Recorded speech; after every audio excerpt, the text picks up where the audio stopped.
those living abroad, so many of them wanting to be Western, being willing to forsake their Indian culture, their roots, their heritage, in order to be more Western, in order to acculturate, in order to fit in.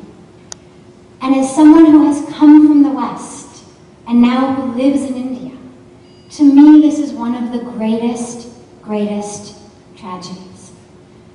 That which Indians are forsaking when they turn away from their culture, they are forsaking divine magic.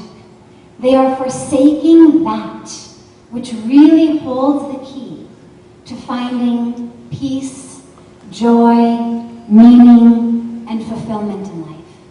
And that which they are turning toward, the Western culture, is empty.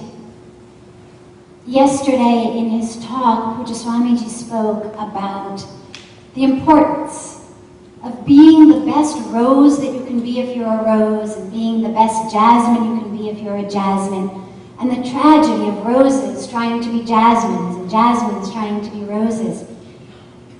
And that's what's happening. And yet I would say it's more like a rose trying to be not even a jasmine, but a dandelion or a pansy or something. A jasmine at least has a beautiful fragrance, at least has some spiritual meaning to it. India is a rose. It is a divine rose.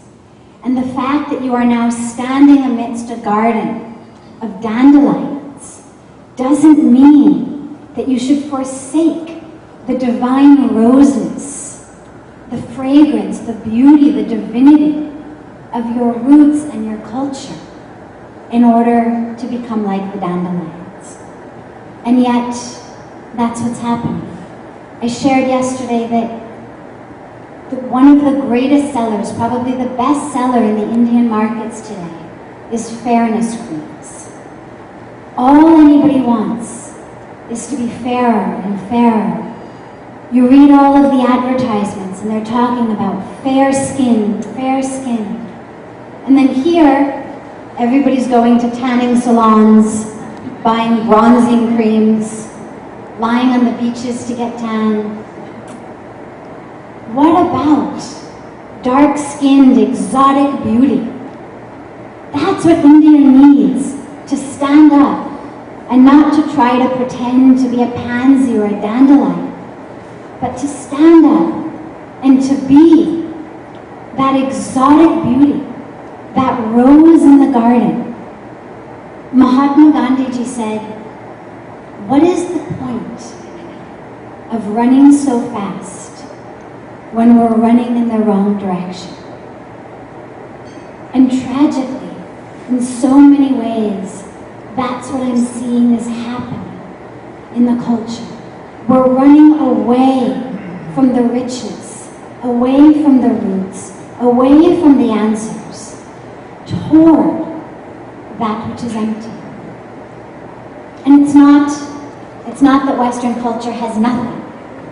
But you know the story, everybody knows the story of the lion and the flock of sheep.